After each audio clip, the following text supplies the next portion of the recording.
15 ta' Settembru, il-Verġni Mqazza Marija tad-Duluri.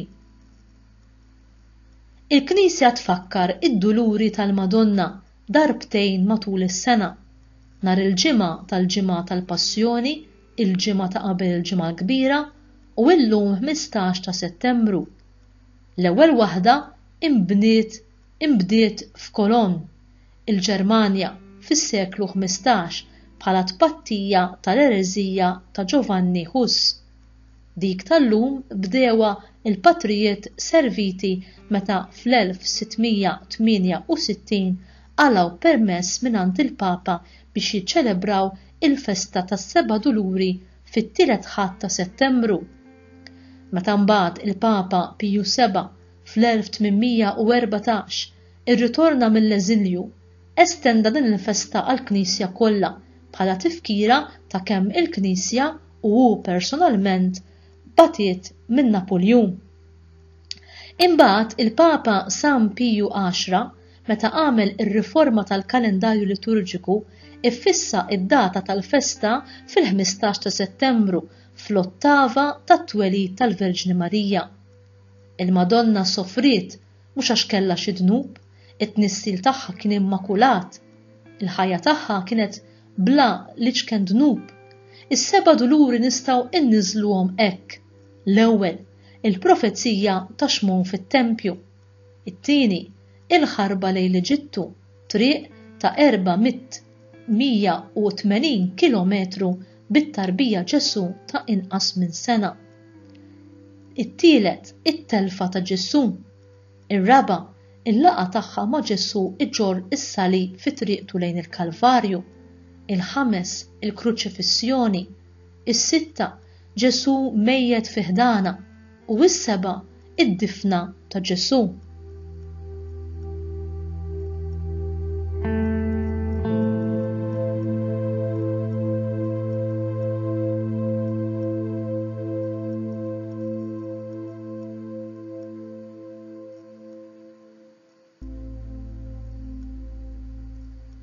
Marija Omm Alla hija bniedma bħalna u bħalna għaddiet minn bosta esperjenzi tuġieħ, dbatija u ansjetà.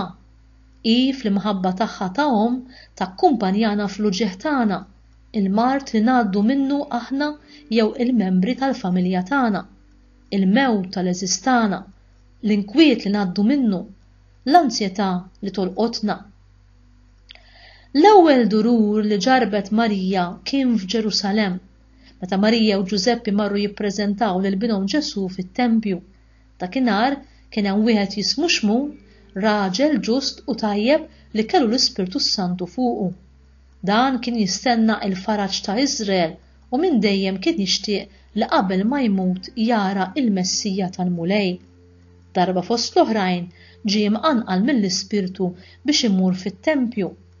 Dan ir-raġel li kien jismu Xmun jgħid lil Marija: Marija, ibnek Ġesu se jġib il-waqa u l-qawmien ta' ħafna f'Iżrael, se jkun sinjal li jmeruh u int ukoll sejf jinfidlek ruħek sabiex jinkixfu il-ħsibijiet moħbija fil-qlub ta' ħafna.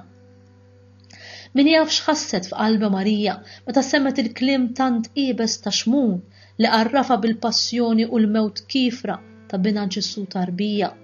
Minkejja dan, Marija ma titfixkilx għaliex l-iva tagħha meta darilha l-Anġlu Gabriel kienet il-frott tal-fiduċja sħiħa tagħha falla. Aħna wkoll fil-ħajja mhux dejjem nistgħu nifhmu kollox. Ġili jiġru affarijiet f'ħajjitna li nħossuna ma nifhmuhomx. Mela ejjew nafdaw fl-imħabba ta' Alla bħalma għamlet Ommna Marija f'ħajjitha. Ommna Marija dejjem tkun lesta li tenna biex fid-diffikultajiet li niltaqgħu magħhom f'ħajjitna ma nitilfux il-fidi tagħna, anki f'dawk il-momenti li ma nkunux qed nifhmu.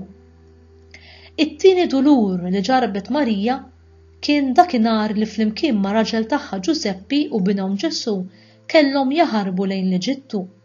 Min jaf x'ħasset Marija meta flimkien ma' Ġuseppi u binhom Ġesu kellhom jaħarbu bil-lejl u jmorru l-Eġittu.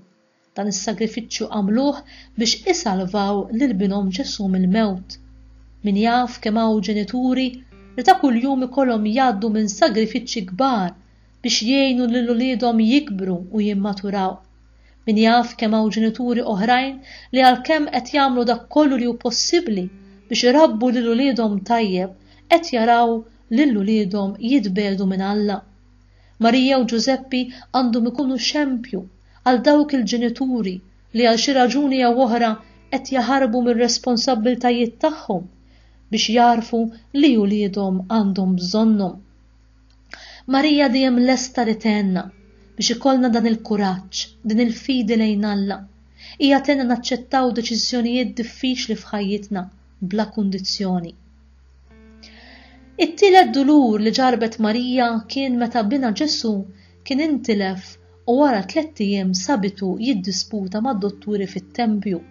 Ta' kull sena il-ġenituri ta' Ġesu kienu jmorru Ġerusalem għal festa tal-Għid.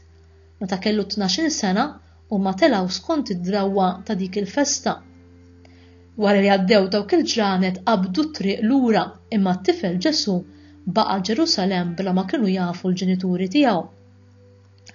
Xaf sa ta' qalb ġarbet Marija għat-telfa ta' bina. 3 ijiem tfittxu bla ebda aħbar. Xejn ma qatala qalba u fil-pront tirritorna ma' Giuseppi Ġerusalem fost lejja u l-biża tfittxu bdieqa f'qalba. Min jaf kemm il-darba aħna wkoll ħsibna li tlifnieh. Ġesu, għenna dejjem insibuk ikun xi jkun iż-żmien f'ħajjitna. Ejjew nersqu bit-talb tagħna lejn Omna Marija, ħalli nieħdu s-saħħa kull darba li nitbedu minn bina Ġesu minħabba dnubiet tagħna. U bekk b'kuraġġ nerġgħu nersqu lejn Ġesu permezz tas-sagrament imqaddes tal-qrar.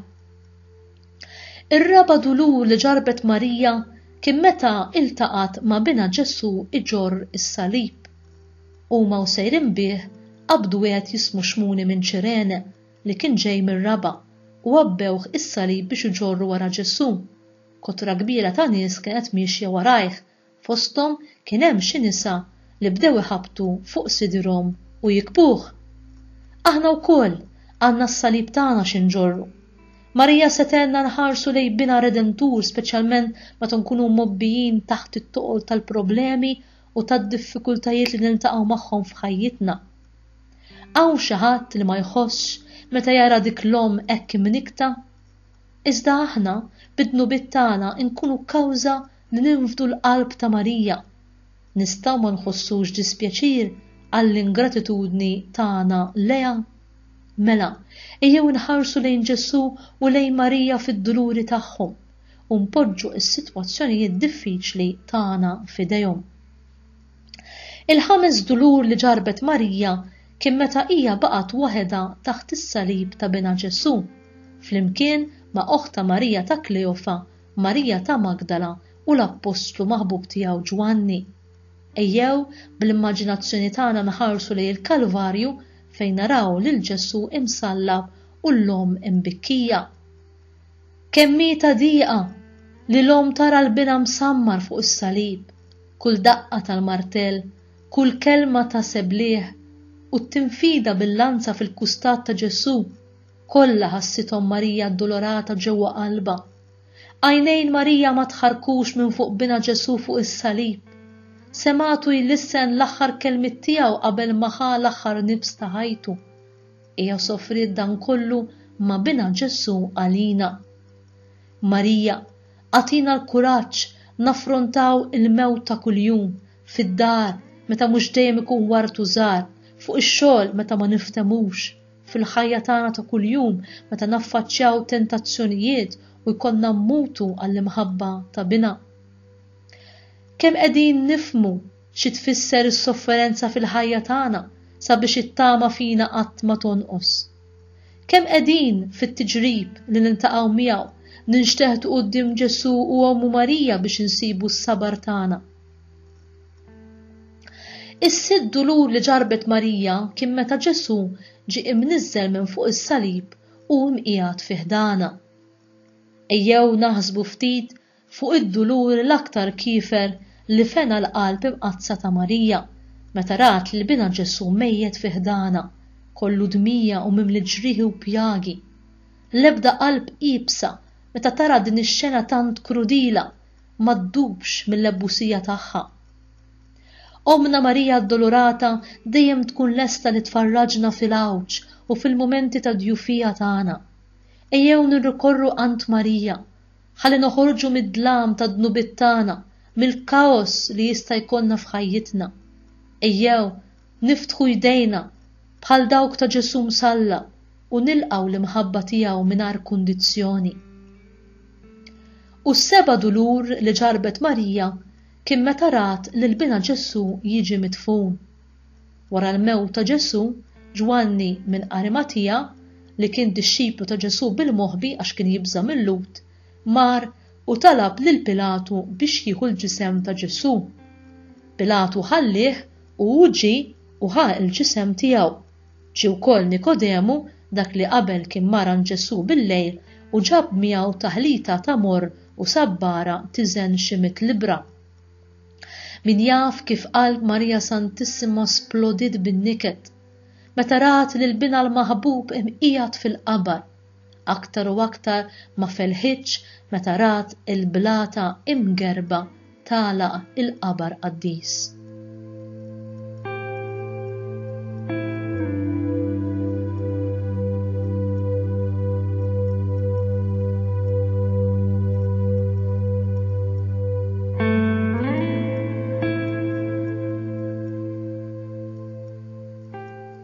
Din li ġejja hija talba tal-Papa Emeritus Benedittu XVI lill-Verġni Marija meta kien sar lil dawk milquta mit-terremot qawwi ġewwa l-Italja.